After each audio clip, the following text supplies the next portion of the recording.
Yeah, we back. Yeah, we back. Now, this is going to be a quick video, man. Now, this is going to be a follow-up video to the one I dropped the other day entitled, Donald Trump faces criminal charges from a Haitian organization. And the story that we're going to discuss today is exactly why I said criminal charges were necessary to bring to the table. As you can see, take a look up on the screen. Man accused of pointing a gun at a Haitian man and his kids in Springfield, Ohio. Now, let's get into it, not wasting no time. A Springfield man faces multiple charges related to accusations that he entered his neighbor's residence and pointed a gun at them on Saturday. According to court records, James Blaney, 43 years old, of Springfield, allegedly entered his neighbor's garage where their children were playing Saturday and pointed a gun at the man and his 3 children while shouting for them to shut up, adding an expletive. A friend of the family who was in the attached house told police that she witnessed this and she went to close the garage door, making Blaney exit quickly. Now, I'm not surprised that this has happened. In fact, I dropped a video recently entitled, The Ku Klux Klan Launches a Campaign Against Haitian Migrants. So while everybody was sitting back cracking jokes and making TikToks and posting stupid shit on social media, I was sitting back and I was like, it's gonna be an ignorant Trump supporter in the mix. It's gonna be an ignorant, hillbilly in the mix, and he gonna do some dumb shit. He gonna do some dumb shit. He's gonna act on the propaganda he's been hearing. He's gonna be hyped up. He's gonna be off the drugs. He's gonna be off the Molly. He's gonna be off the liquor. He's gonna be off the crack or whatever type of drugs the hillbillies doing nowadays. And he's gonna go out and an innocent black man, an innocent black woman, an innocent black child is gonna get harmed. An innocent black man, an innocent black woman, an innocent black child is gonna lose their life behind this nonsense. While everybody cracking jokes and they're, oh man, the cats and the dogs and this and that. While everybody regurgitating false allegations and propaganda, it's gonna be real individuals that really lose their life behind this nonsense. And all for what? Just to win an election? Huh. All right, man, let's continue. According to court records, the alleged victims, who are Haitian migrants, did not want Blaney to be charged in fear that there will be retaliation in the future.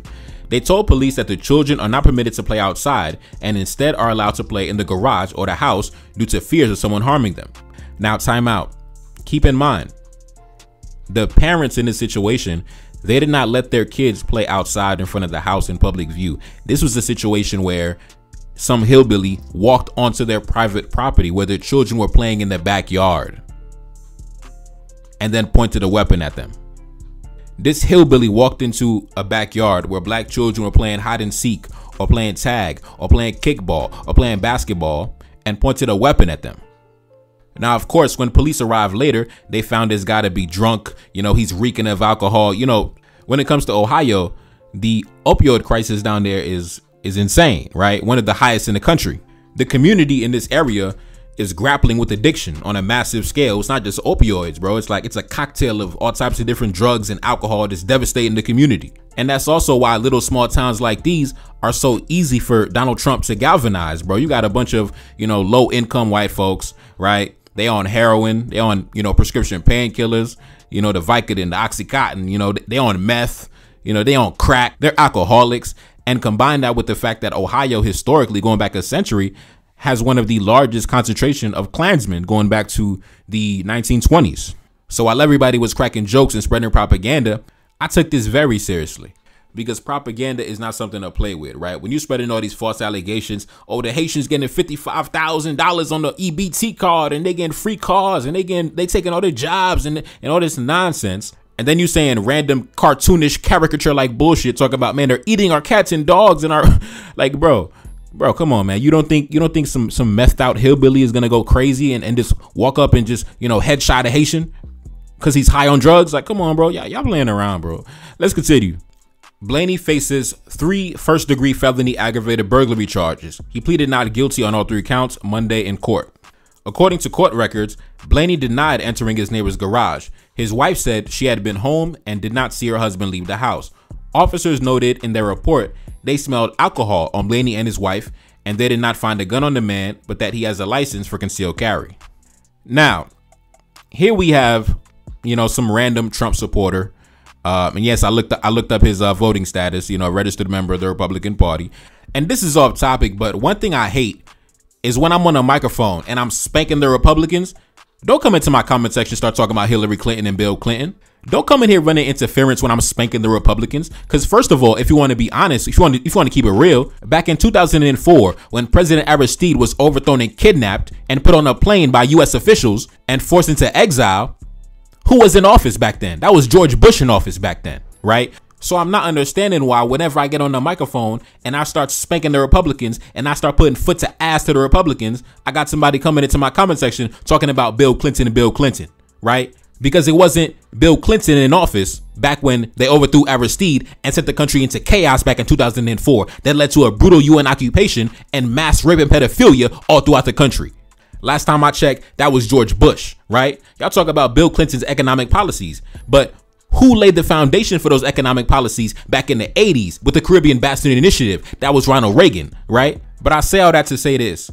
Don't try to use the assassination of Jovenel Moise or whatever type of recent event to justify the fact that you're going to go down to the ballot box and cast your vote for Donald Trump or some third party candidate that you and I both know is not going to win shit. So stop distracting me in my comment section with your bullshit about Bill Clinton. Meanwhile, it's both sides of the aisle that's been launching assaults against our people. But you're over here twerking, talking about Bill Clinton and the Democrats. Meanwhile, the economic instability and the political instability and the social instability can be linked back to Republican administrations from decades and decades in the past. And understand, when you at war, you got to stay focused. When you at war, because this right here is a propaganda war. When you are at war, you got to stay focused, right? So our current adversary, our current opponent we're doing battle against is the Republicans, the right-wing conservative neo-Nazis. At this current moment in time, that is who we are going up against. So stay focused, keep your eye on the target.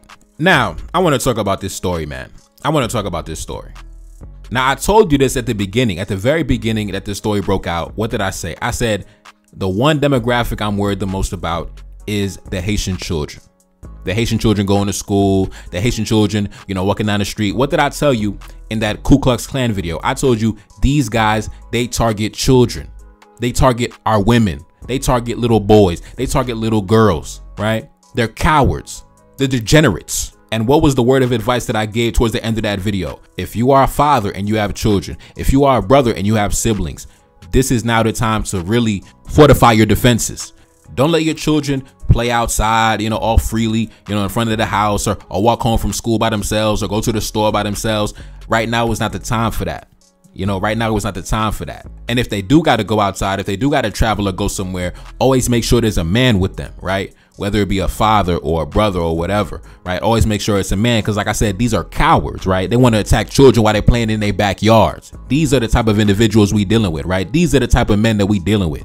You're going to target innocent children who are under temporary status, right? You know that any small misstep could lead to their deportation. So they can't really defend themselves to their best capability, right? And probably the local police department is probably infiltrated with all type of, neo-Nazis and Klansmen and all type of shit. So the law is not going to be on their side, right? So their hands are tied, right? Their hands are tied. It's not like the Haitians in New York or Florida that already been here, born here, Second Amendment rights. They could pull out, shoot you in the fucking face, and then go back home to their mama the same night. They're walking on eggshells, so they can't even protect themselves to the best of their ability. So you're attacking people who cannot even defend themselves, and on top of that, you're attacking children. You're a fucking hillbilly coward. You already know that these are people who cannot even afford a misdemeanor, right? They're not looking for any fights. They're not looking for any conflicts. They're just trying to survive and provide for their children. They're trying to stay under the radar of law enforcement. They were admitted into the country to work and to study. So they're not going to sacrifice that just to go one-on-one with you when they know that they don't have the full rights granted to them as a citizen of the nation. All they got is work permits and TPS documents. They don't got nothing else. And yet we got this grown man, this so-called patriot, right? This so-called American decides to take out his anger, his drunk rage out on children. Children who can't even defend themselves. It's one thing to confront somebody who has full citizenship, who can fight back with the same legal protection as anybody else. But here we got this coward who attacks children on temporary status. Somebody who's vulnerable, whose entire existence hangs in the balance. You know that. But why not take that same energy to somebody who can stand on equal ground as yourself? Somebody who has the full backing of the law to defend their rights. No, you're a coward. You rather target children, innocent black children, playing in their backyard. Man, listen, man. Fucking hillbillies, boy. And it's crazy because even though all of these allegations have been debunked and it's been false propaganda, you still have people running with it as if it's facts, as if they want it to be true. They want what they hear on the media to be true. So even if you bring them evidence to the contrary, they still gonna stand by it. They're like, no, I'm standing on the falsehoods. I'm standing on the fabrications. You know, like this is where we at with it, man. And then you got people who get radicalized and galvanized behind these false stories. And then real people get hurt behind fake statements, right? Fake stories get put out and then real people get hurt behind it.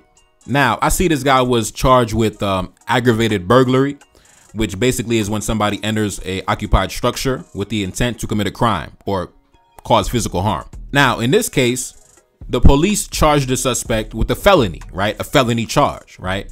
And police don't simply make arrests for felony charges, you know, just on a whim, right? They have to gather probable cause based on solid evidence during their initial investigation. And isn't it funny? After all the allegations that have been made against the Haitian community in Springfield, Ohio, you know, even Donald Trump, not a single arrest has been made, right? Not a single misdemeanor has been registered in the books. But meanwhile, on the other side, right? The other side getting radicalized and catching felony charges. That's how you know this is propaganda, right? Because if you're saying the Haitians are doing this and the Haitians are doing that, and not a single Haitian has been arrested, but meanwhile, when the Haitians launch allegations against you, you immediately get taken down to the station and get a felony charge. That goes to show who's really committing crimes and who's not, who's really doing some bullshit and who's not. Now, keep in mind, Springfield, Ohio, like I told you, is a right-wing, Trump-supporting, neo-Nazi type of town. So the local law enforcement is probably infiltrated with all these type of groups, all these type of elements, and they still arrested you and still took you down to the station, and they haven't arrested a single Haitian, right? So you would think they probably got all type of Klansmen and neo-Nazis all in the goddamn local police. You would think they would have thrown some false charges on a Haitian, brought him down to the station, you know, but still not a single Haitian from my knowledge has been arrested for, you know, eating cats and dogs or stealing nobody's property or none of the bullshit they be talking about or committing some type of fraud. Nothing. As far as I can tell, the Haitians are going to work, they're going to church, and they're going back home. But imagine the level of misconduct that must have taken place if you got a community of right-wing sympathizers, you know, neo-Nazis and Klansmen, and they still decided to arrest you. Even in this political climate, they decided to side with the Haitians. The local police decided to side with the Haitians because your actions were so egregious and they took you down to the station and gave you a felony. So I could only imagine what type of bullshit you were doing, you know, drunk off the motherfucking liquor. But like I said, man, stop being a coward and attacking children who don't even got full citizenship yet. They're on a little temporary status. If you want to go, you know, engage in combat, you know, go to Brooklyn, you know, go to Flatbush, go to Queens, right? Go to Miami, go to Broward County, right? Where those brothers down there, they got full citizenship and full backing and protection of the law, and they can defend themselves and they got the rights to carry. Yeah, go down there if you want to engage in combat, and I guarantee they'll give you a response. They'll give you a response. They'll give you a proper response. Yeah, for sure. But anyways, man, it's your boy Neferkari Salim back in the building. Yes, indeed. Cash App in the description. Support the channel. Support the album. Peace. No, feel like I'm 75. Know that your team be full of them traders. You know that can never be mine. I'm grabbing a thought when I drive. I'm back in my zone and we on. She said that she ready to come be my wife. Yeah, hoping I don't do her wrong. I gave her my word in this bond. I'm whipping the best like a lamb. I mean no chicken and lamb. Accustomed to call me the man. I never be up on the gram. I'm keeping that way undercover. She want me to tell her I love her. I told her I'm breaking the rules. I told her we making the news. Back in my city they loving me. Standing alone I'm 100 deep. Enemy plotting and still in reach. They trying to make sure that we underneath. Trying to make sure that we never make it. Coming for power, come get acquainted. Coming for everything that I wanted. Feeling like Drake but I really wrote it. Feeling like Kendrick, I'm checking names. Gotta roll up while I go insane. Got so much stress I've been gaining weight. Stuffing these racks in this Louis case. One thing for certain, I'm about to check. Keep it 100 and nothing less. Stick with the family since day one. Had to stay down till my day come. Had to stay down but I'm never patient. Hop on the mic and I'm motivated. Hop on the mic and I drive a classic. Haters can't see me, they copping glasses. Back in the studio making magic. Got a new tape and it's in production. Back on my business, I got a budget. Staying low key when I'm out in public. Feel like I'm 75. Know that your team be full of them traders. You know that can never be mine. I'm grabbing a thought when I drive. I'm back in my zone and we on. She said that she ready to come be my wife. Yeah, hoping I don't do her wrong. I gave her my word in this bond. I'm whipping the best like a lamb. I mean no chicken and lamb. Accustomed to call me the man. I never be up on the gram. I'm keeping that way undercover. She want me to tell her I love her. I told her I'm breaking the rules. I told her we making the news.